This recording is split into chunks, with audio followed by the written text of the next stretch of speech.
बोली श्री सद्गुरु महाराज जी की जय, सच्चे दरबार की जय, उमापति महादेव की जय। प्रिय भगवत प्रेमियों, हमेशा की तरह आज भी प्रभु के चरणों में बैठ करके सत्संग विचारों को सुनने का शुभ अवसर प्रभु प्रदान कर रहे हैं। या आप पर हम पर बहुत बड़ी कृपा ईश्वर कर रहे हैं और उसी की कृपा के सदका, उसी कृपा के परिणाम स्वरूप हम सत्संग कर पाते हैं, आप सत्संग सुन पाते हैं। बिन हरि कृपा मिले नहीं संता, और बिना हरि की कृपा से संत नहीं मिलते हैं। और संत जब मिलते हैं तो प्रभु की चर्चा, प्रभु के विषय में, ईश्वर के संदर्भ में जो हमारे जीवन को सुंदर बना सकते हैं, ऐसे विचार संत प्रदान करते हैं। और संतों की कृपा से ही हमारे जीवन का उद्धार, उत्थान निश्चित है। भाइयों बहनों, भक्ति का पथ, या यूँ कहे कि इस अध्यात्म पथ पे अगर हमको आगे बढ़ना है तो संतों का मार्गदर्शन आवश्यक है, क्योंकि संत सतगुरु उस मार्ग पे आगे तक बढ़ चुके हैं, उस स्थान तक पहुँच चुके हैं जहाँ तक आपको हमको जाना है।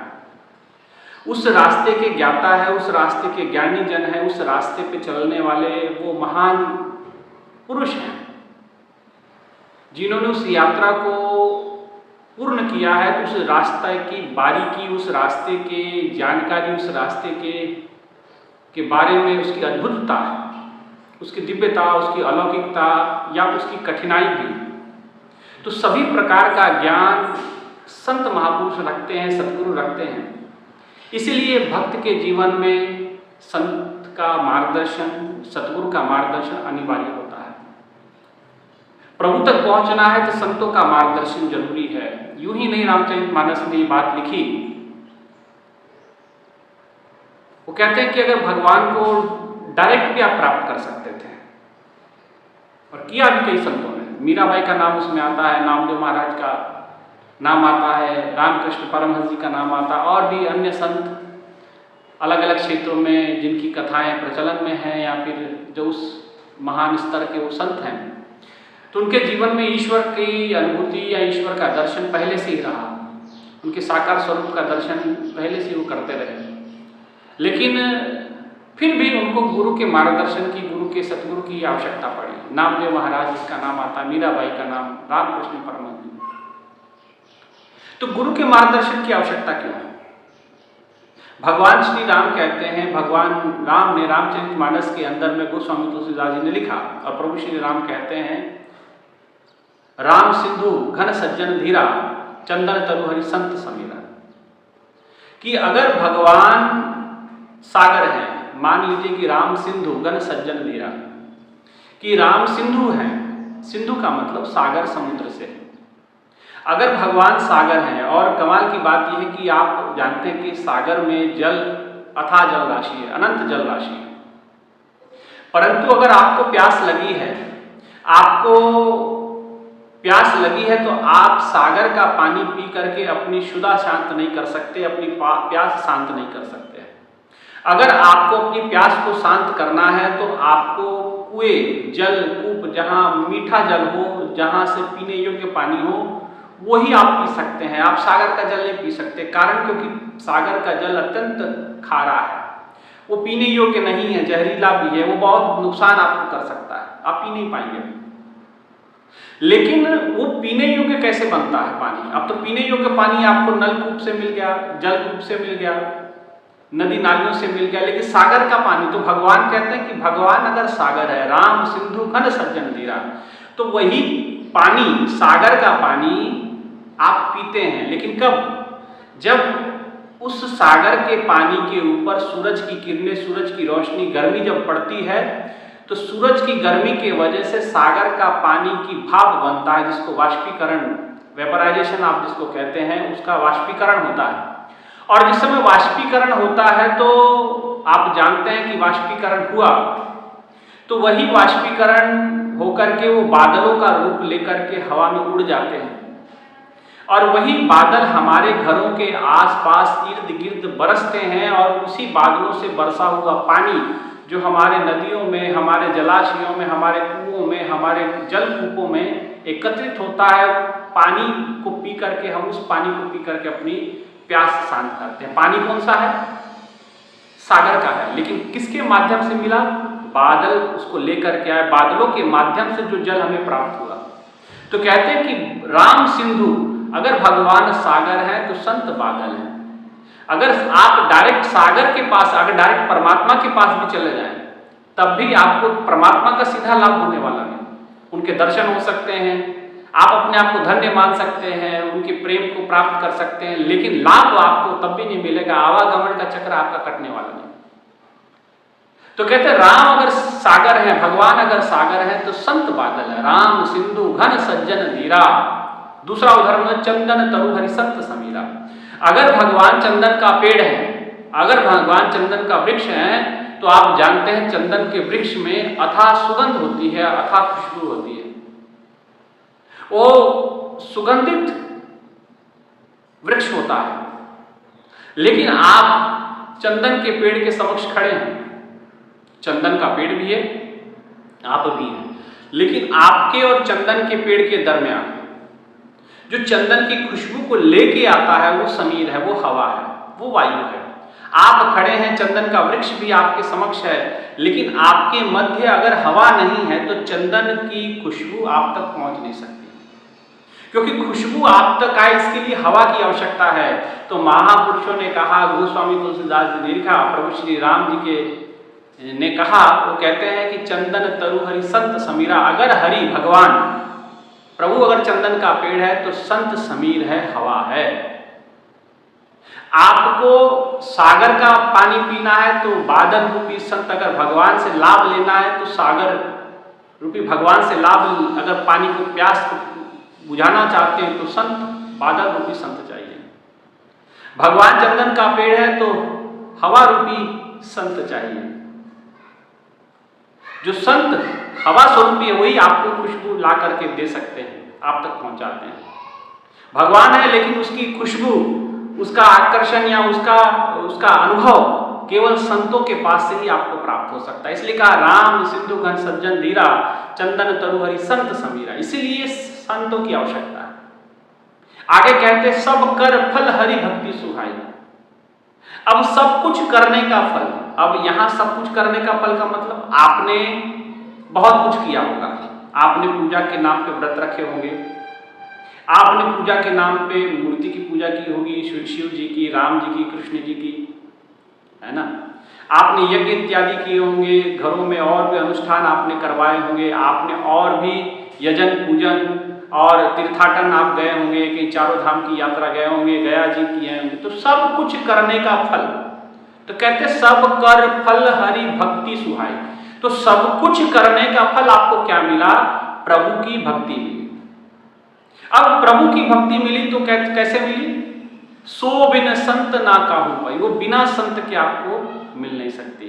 सो बिन संत माने आपने जो कुछ भी कर्म कांड किए, चाहे उपवास किए, चाहे व्रत किए, चाहे यज्ञ अनुष्ठान पूजन यजन कुछ भी किया, उस सब कुछ करने का फल। अब कई लोगों ने एक प्रश्न मेरे पास ये भी कल या परसों में आया था कि स्वामी जी हमने जो, अगर आप कहते हैं कि, क्योंकि मैं कहीं कल चर्चा कर रहा था, कहीं सत्संग विचार लोगों को सत्संग सुनाया जा रहा था, तो उन लोगों ने कहा कि अगर ईश्वर को प्राप्त करना है या ईश्वर बिना सतगुरु के प्राप्त नहीं हो सकता, तो आप ये बताइए कि हमने इतने जो पूजन भंडारे या तीर्थाटन जो भी किए तो उसका क्या लाभ मिला। मैं आपको ये बता रहा हूं, सब कर फल, सब का लाभ क्या मिला? सब कर फल हरि भक्ति। इस सब कुछ करने का फल कैसे मिलेगा आपको? प्रभु की भक्ति मिलेगी, है ना। और वो भक्ति मिलेगी कैसे? सो बिन संत ना काहू पाई। वो बिना संत सतगुरु के मिल नहीं सकती, बिना सतगुरु के प्राप्त नहीं हो सकती। तो इसलिए संत की अनिवार्यता है, संत की जरूरत है। ये मैं नहीं कह रहा, रामचरितमानस कह रही है। संत की, सतगुरु की हमेशा मार्गदर्शन की आपको आवश्यकता पड़ेगी। हम बिना मार्गदर्शन के आप वहां तक पहुंच नहीं सकते, आप वहां तक जा नहीं पाएंगे। वहां की जो मुश्किलात का सामना, जिस कठिनाइयों को आपको पार कैसे पाना, ये संतों के मार्गदर्शन से सरल हो सकता है, क्योंकि वो उस रास्ते की ज्ञाता है ना। तो सब कुछ करने का फल आपको भक्ति मिली। अब इसका ये भी एक तात्पर्य है कि इसका मतलब भक्ति कुछ और है और अभी तक जो कर रहे थे वो कुछ और था। समझना बात को। सब कर फल हरि भक्ति सुहाई। सब कुछ करने का फल आपको क्या मिला? भक्ति मिली। माने आपने पूजन किए, यजन किए, यज्ञ किए, मूर्ति पूजा की, या फिर मंदिरों में गए, तीर्थाटन गए, या और भी कई अनुष्ठान आपने किए, तो सब कुछ फल आपको करने का फल क्या मिला? भगवान की भक्ति मिली। अब भगवान की भक्ति, इसका मतलब आपने जो किया वो भक्ति नहीं थी। भक्ति अब मिलेगी संत की कृपा से। अभी तक आपने जो किया तो जो आपके मन को ठीक लगा, जो आपको उचित लगा, जैसा आपको किसी ने सलाह दी होगी, आपको लगा होगा कि नहीं ये ठीक है, राधा रानी जी की पूजा करनी है, तो राधा रानी जी की, आप राधा महारानी की आपने पूजा की, श्री जी की पूजा की आपने, बहुत अच्छी पूजा की, कोई बात नहीं। आपको लगा कन्हैया जी की पूजा करनी चाहिए, आपने कन्हैया जी की पूजा की, बहुत सुंदर, बहुत बढ़िया। राम जी की पूजा करनी चाहिए, आपने भगवान श्री राम की मूर्ति की पूजा की, या भगवान राम जी को उपासना आपने की, जैसा भी आपको समझ में आया। आपको लगा यज्ञ इत्यादि करने चाहिए, आपने यज्ञ इत्यादि किए। आपको लगा कि आपको व्रत रखना चाहिए, आपने व्रत इत्यादि भगवान के नाम पे आपने रखे। आपको लगा कि आपने कुछ और कथाएं आपको सुननी चाहिए, तो आपने कथा सुनी, तीर्थाटन किए होंगे, तो आपने जो कुछ भी किया वो बेकार नहीं जाता। अब वो कल जो प्रश्न हमसे पूछा गया वो यही कहा कि क्या ये सब कुछ करना मेरा बेकार होगा? नहीं भाई, बेकार नहीं हुआ, उसको फल मिल गया।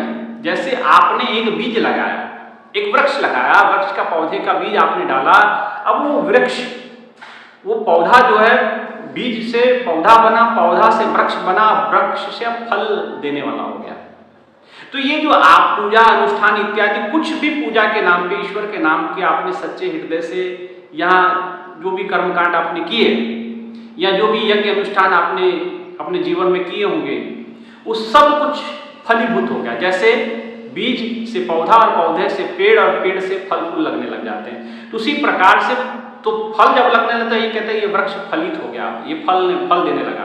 तो आपकी जो की हुई जो भी पूजन है, जो भी तो वो आप बिना आपको संत के मार्गदर्शन के आपने जो कुछ भी किया वो बेकार नहीं जाता, वो आपका एक पुण्य संचित हो गया। और उस पुण्य से क्या हुआ? आज वो फलीभूत होगा। वो कैसे फलीभूत होगा? सब कर फल। अब सब कुछ करने का फल, जो भी आपने किया आज से पहले, सब कुछ करने का फल, सब कर फल हरि भक्ति सुहाई, हरि की, प्रभु की भक्ति मिली। और सो बिन संत ना काहू पाए, वो बिना संत के आपको मिल नहीं सकती। इसका मतलब जो किया वो भक्ति नहीं थी। भक्ति तो अब मिलेगी संत की कृपा से, सतगुरु की कृपा से। भक्ति तो अब शुरुआत होगी। अब आप जो कर रहे थे वो ठीक है, आपको जो अच्छा लग रहा था वो बेकार नहीं गया, वो फलीभूत हुआ।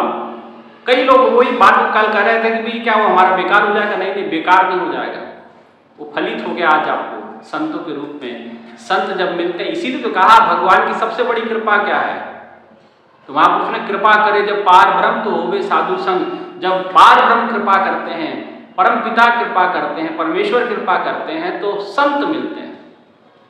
कृपा करे जब पार ब्रह्म तो होवे साधु संग, तो साधु का संग होता है। तो साधु का संग माने कोई छोटी बात नहीं है। साधु का संग मतलब आपको परमात्मा की बहुत बड़ी कृपा हुई।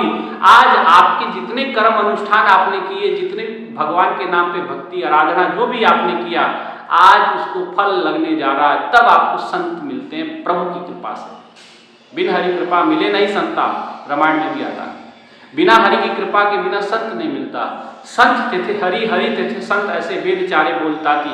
ऐसा हमारे महाराष्ट्र के संतों ने भी कहा कि जहाँ संत है वहाँ हरि है, जहाँ हरि है वहीं संत है। जय हरि तेथे संत, संत तेथे हरि, ऐसे वेद चारों बोलता थी। और वो कहते हैं कि ऐसा वेदों ने, चारों वेदों ने कहा है ना। तो छोटी बात नहीं होती कि आपको संत की कृपा प्राप्त हो जाए, संत आपको मिल जाए। और ये प्रभु की कृपा ही है कि आपको संतों का सानिध्य प्राप्त होता है। तो कहने का मतलब आपको भक्ति मिलेगी संत की कृपा से। इसलिए कहा सतगुरु बिना मिटते भक्ति। समर्थ गुरु रामदास महाराज जी कहते हैं, रामदास महाराज जी कहते हैं कि सतगुरु बिना मिटते भक्ति, सतगुरु बिना मिटते शांति। कि सतगुरु के बिना भक्ति मिल नहीं सकती। वही बात जो रामचरितमानस कहे, वही बात जो संतों ने कही, महापुरुषों ने की, रामदास महाराज जी वही बात मराठी में कहते हैं, सतगुरु बिना मिटते भक्ति, सतगुरु बिना फड़ते भक्ति, और सतगुरु की बिना फलीभूत भी भक्ति नहीं होती। सतगुरु बिना मिटते शांति, और सतगुरु के बिना शांति मिल भी नहीं सकती। इसलिए सतगुरु करन्याला सांग तो सर्व जनतेला, इसलिए सतगुरु करने को सभी जनता को मैं आह्वान करता हूँ कि सभी संगत से, मैं सभी संत जनों से, भगवत प्रेमियों से आग्रह करता हूँ कि संतों की शरण में जाओ और प्रभु की भक्ति को फलीभूत करना चाहते हो तो संतों की सेवा करो, संतों की शरण को प्राप्त करो, है ना। इसीलिए, और ये कोई एक उदाहरण नहीं, ऐसे इतिहास में आपको अनेक उदाहरण मिलेंगे। आप उदाहरण के लिए समझ सकते हैं कि रामकृष्ण परमहंस जो माता दक्षिणेश्वर काली के अनन्य उपासक थे, और ऐसे उपासक थे कि वो ऐसे साधारण उपासक नहीं थे। वो इतना प्रेम उनके अंदर था कि माता उनके भाव को देख करके प्रकट हो जाती थी, और भोग लगाते थे तो भोग ऐसा नहीं जैसा हम लोग लगा के थाली ले जाते हैं, भगवान के पास रख देते हैं, कुछ समय पड़ी रहती, भगवान के लड्डू गोपाल को खिला दिया, राम जी खिला दिया हाथों से, कुछ एक फॉर्मेलिटी करते और ले गए। रामकृष्ण जी का ऐसा नहीं था, वो लेके जाते थे थाली, और माता के हाथ में जब थाली दे करके और उनके मुख में रोटी तोड़ के डाल नहीं देते थे, ऐसा भोग लगता था। जो भी बना के ले जाते जब तक उनके मुख में डालते नहीं थे और माता खुद ग्रहण करती थी, वैसा भोग लगता था। ऐसे भोग तो शायद आप लोगों ने लगाया नहीं होगा, और लगाया भी हो सकता है, ऐसा मैं किसी की भक्ति पे मुझे कोई संशय नहीं है, वो तो हो सकता है, परमात्मा के भक्त तो आज भी हैं। तो रामकृष्ण जी ऐसे अनन्य भक्त माता काली के, और उनकी भक्ति की चर्चा बड़ी दूर दूर तक, क्योंकि माता दर्शन देती थी, माता से घंटों घंटों बातें किया करते थे। अब समय आ गया, भक्ति तो फलीभूत होनी है, जिस कारण से जन्म लिया उस जन्म की सार्थकता तो करनी है, भगवान ने कृपा भी तो करनी है। माता दर्शन दे रही है तो क्या अब कृपा नहीं हो, कहाँ रुकावट है? अब उसकी भक्ति को फलीभूत होने का समय आ गया। एक दिन उनके घर पे एक संत आए जो नागा संत थे, नागा साधु थे, बायकास्ट पंजाबी थे, नाम उनका संत तोतापुरी। इसका उल्लेख आपको पंडित गोपीनाथ कविराज जी की पुस्तकें हैं, साधु दर्शन एवं सत्प्रसंग, ये 4-5 हिस्सों में ये पुस्तक है, साधु दर्शन और सत्प्रसंग। तो इन पुस्तकों में उनका जिक्र जगह जगह पे किया गया है। और ये पुस्तकें जो है बनारस में आपको कहीं मिल सकती हैं, या किसी आपको पता करना पड़ेगा। साधु दर्शन और सत्प्रसंग, लेखक इसके हैं पंडित गोपीनाथ महापाध्याय, पंडित गोपीनाथ जी कविराज जी, बनारस विद्यापीठ के ये मतलब जो है शिक्षक रहे हैं, बहुत बड़े संस्कृत के विद्वान रहे हैं। और आपको जान के हैरानी होगी कि महाराज जी, गुरु महाराज जी, आशुतोष महाराज जी के ये संस्कृत के गुरु रहे हैं। महाराज जी ने संस्कृत इन्हीं से सीखी, ऐसा गुरु महाराज जी ने स्वयं कन्फर्म किया। महाराज जी ने अपने मुख से एक दिन हमें बताया था कि, क्योंकि एक पुस्तक हम पढ़ रहे थे महाराज जी, और पुस्तक पढ़ने में इतनी वो भाषा इतनी क्लिष्ट थी कि मैं उसको बड़ा धीरे धीरे पढ़ रहा था ताकि पढ़ूँ उसको। तो अचानक पीछे से पता नहीं कैसे महाराज जी, मुझे पता नहीं चला, महाराज जी आगे, महाराज जी ने देखा कि पूछा क्या पढ़ रहे हो? तो मैंने कहा महाराज जी पुस्तक पढ़ रहा। महाराज जी कौन सी पुस्तक है? मैंने कहा महाराज साधु दर्शन सत्प्रसंग। बोले ये किसकी लिखी है? तो मैंने बताया पंडित गोपीनाथ जी कविराज। बोलते जानते हो गोपीनाथ जी कौन थे? मैंने कहा नहीं महाराज जी। महाराज जी के वो हमारे संस्कृत के गुरु थे। तब हमको पता चला कि फिर मैंने और भी लोगों को बताया कि गुरु महाराज जी के वो संस्कृत के गुरु थे। तो बाकी लोगों ने भी उनके पुस्तकें मंगाई, पढ़ाई, अभी भी पढ़ते हैं सब लोग, और बहुत बड़े विद्वान हैं। तो उनके पुस्तकों में रामकृष्ण परमहंस जी के जो गुरु हैं उनके विषय में विस्तार में थोड़ी बहुत चर्चा है। तो वो चर्चा में वो बताते हैं कि उस नागा साधु थे और बायकास्ट पंजाबी थे, और वो पहुँचे, आज प्रभु का आदेश हुआ होगा उनको, आदिशक्ति का आदेश हुआ तभी कोई संत है ना कृपा करे, जब पार ब्रह्म हुए साधु संत, परमात्मा की कृपा करते तभी साधु दर्शन होते, साधु का संग होता है। आज साधु के ऊपर कृपा हुई रामकृष्ण परमहंस जी के ऊपर, तो साधु आज उनके दरवाजे पहुंच गए। और रामकृष्ण परमहंस जी माता के तो अनन्य भक्त थे ही थे, लेकिन ऐसा भी नहीं कि कोई भगवान का भक्त रहे, कोई साधु उसके दरवाजे पे जाए उसका वो अवहेलना कर दे। तो उनके साथ बैठकर विचार विमर्श हुआ। रामकृष्ण परमहंस जी को उस समय नाम कुछ और था उनका, तो उन्होंने कहा कि देखो आप जो कर रहे हैं वो ठीक है, लेकिन ये इससे मुक्ति मोक्ष नहीं मिलने वाला। आपको संत सतगुरु की आवश्यकता है। बिना गुरु के आज तक कोई ना, बिन सतगुरु किने ना पाया। बिन सतगुरु के बिना किसी ने पाया नहीं है, ना कोई पा सकता है। बिन सतगुरु सब जग बौराना, गुरबानी में आता है कि बिना सतगुरु के सारा जग बौराना, मतलब पागल खाना है, सब बौराए हुए हैं बिना सतगुरु के। इसलिए आपको गुरु की आवश्यकता है। गुरु के बिना कल्याण नहीं है, गुरु के बिना सार्थकता जीवन की होने वाली नहीं है। तो उन्होंने कहा कि भाई ऐसा है कि आप जो कह रहे हैं, वेदों की बात कह रहे हैं, ग्रंथों की बात कह रहे हैं, और जहाँ तक रामकृष्ण जी ने कहा कि ये जो बात आप कह रहे हैं ये वाकई आपकी बात सत्य है, क्योंकि वेदों में तो महापुरुषों की वाणी है, संतों की, महापुरुषों की जो उस अवस्था में पहुंचे उन्हीं की वाणी है। लेकिन मेरे हृदय में, ठीक है, वेदों ने जो कहा, ग्रंथों ने, उपनिषदों ने जो बातें कही वो कही, उपदेश दिए वो सर माथे पे, हमारे पुराणों ने जो कहा वो सर माथे पे, लेकिन मैं तो माँ का अनन्य उपासक। मैंने अपने जीवन का प्रत्येक कार्य माँ के चरणों में अर्पित कर दिया है। आप कहते हैं तो ठीक है, आप जैसे महापुरुष, इतने बड़े ऊंची अवस्था को प्राप्त करने वाले संत अगर ऐसी बात कह रहे हैं कि बिना सतगुरु के कल्याण नहीं है, कृपा नहीं है, कल्याण होने वाला नहीं, तो आपकी बात ये भी सर माथे पे है। लेकिन मैंने आज तक जीवन में कुछ भी किया है तो मैंने माँ से पूछा है। मैंने अपने जीवन को सर्वस्व सौंप दिया है, माँ को सौंप दिया है।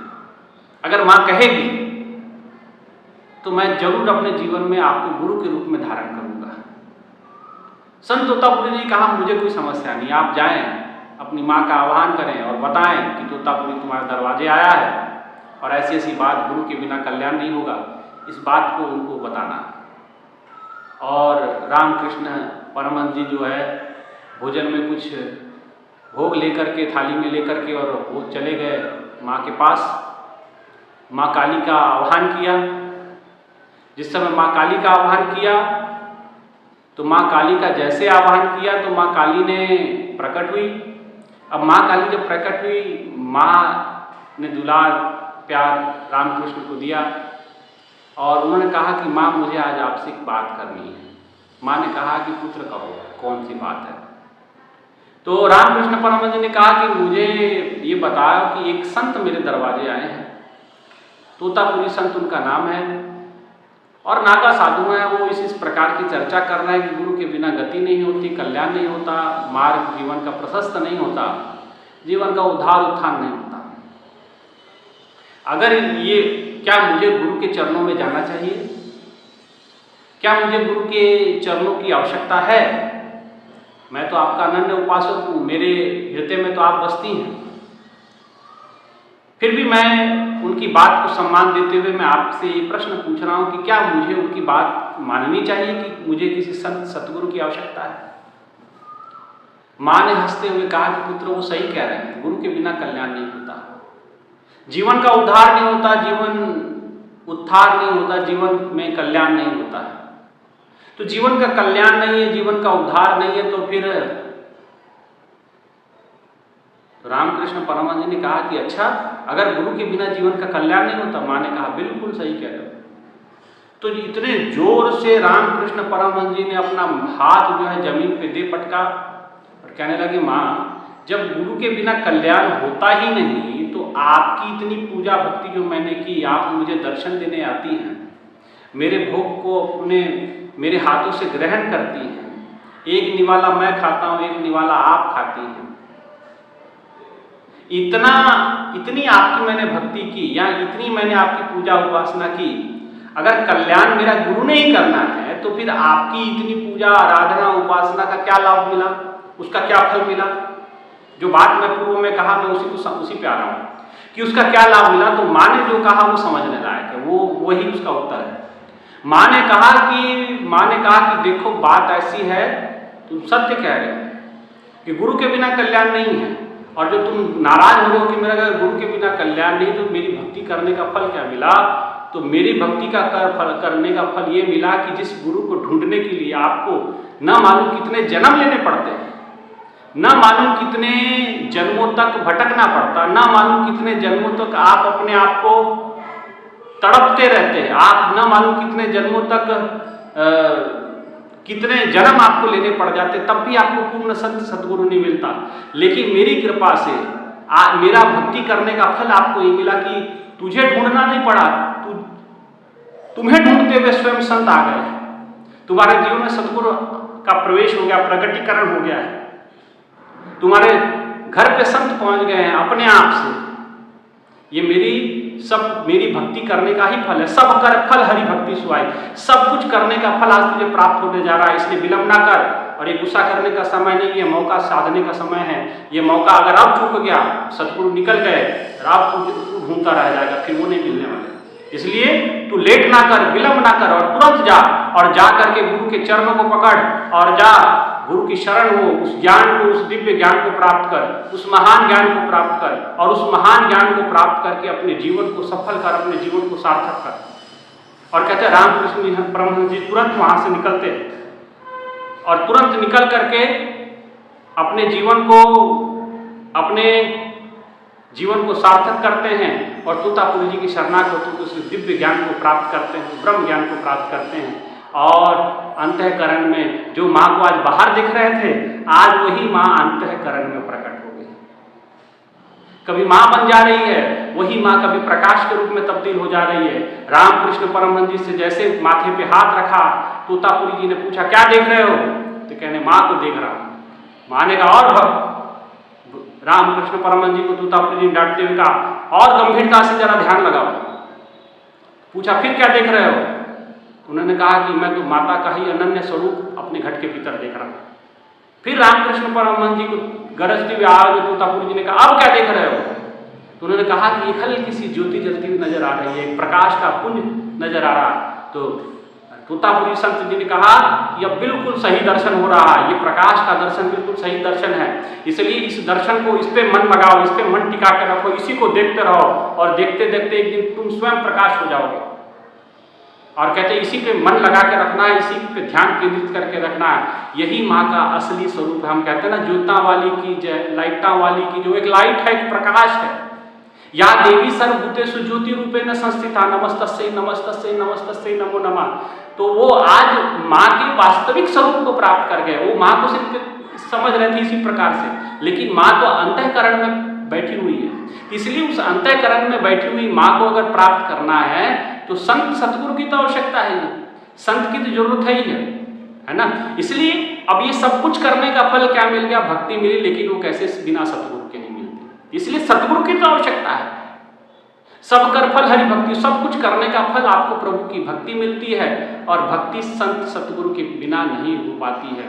इसलिए सतगुरु की शरण जाना अनिवार्य है, ये कंपलसरी है। बिना सतगुरु की नहीं ना पाया, बिन सतगुरु सब जग बहुराना, ये बिना सतगुरु के संसार सब पागल खाना हो जाता है ना। इसलिए सतगुरु की शरण में जाना, सतगुरु की आओ शरण और मुक्ति का कर लो यतन।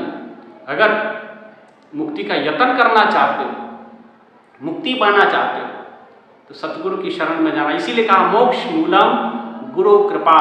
मोक्ष मूलम प्रभु कृपा भी कह सकते थे।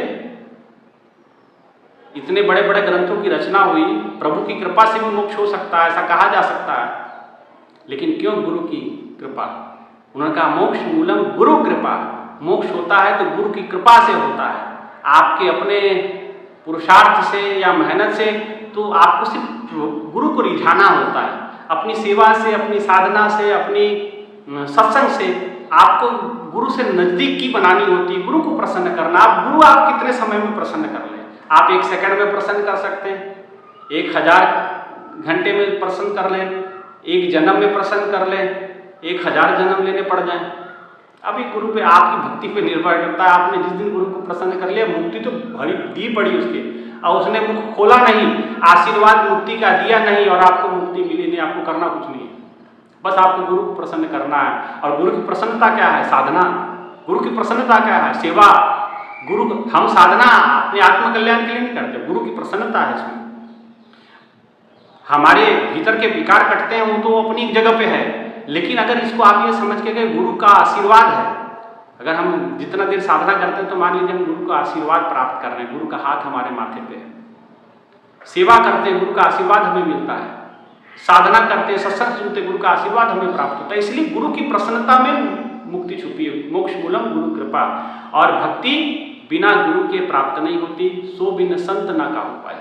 इसलिए बिना संत के आपको प्रभु की भक्ति मिल नहीं सकती। चाहे नामदेव महाराज जी रहे, भगवान विठल के 72 दफ़े दर्शन किए, मीराबाई ने बहुत बार दर्शन किए भगवान की मूर्ति को लेकर के, कन्हैया जी की वो अंग संग डोली जीवन के 35 सालों तक, और लेकिन गुरु की शरण जाना पड़ा। इसलिए गुरु के बिना वो भक्ति का मार्ग प्रशस्त नहीं हो सकता। इसलिए भाइयों बहनों, वही जो विचार हम लेकर के शुरू में चले थे, सब कर फल हरि भक्ति सुहाई, सो बिन संत ना काहू पाई। बिना संत के वो पाई नहीं जा सकती। ठीक है, तो यही विचार थे, इतना कहते हुए विचारों को विराम। और आप जरूर इन सत्संग विचारों को सुने, बहुत मेहनत लगती है रोज़ आपके लिए नए नए विचारों में सत्संग को आपको सुनाना, है ना। तो इसको ज़रूर सुने और लोगों तक पहुंचाएं, और चैनल को सब्सक्राइब कर लें। इतना ही कहते हुए विचारों को विराम देते हैं, और इसी शुभकामना के साथ कि आपकी भक्ति फलीभूत हो और सतगुरु की शरण को आप भी प्राप्त करें, इन विचारों को विराम देते हैं। बोलिए बांके बिहारी लाल की जय, श्री कृष्ण बलदेव की जय, उमापति महादेव की जय, सद्गुरु आशुतोष महाराज जी की जय, सच्चे दरबार की जय। धन्यवाद।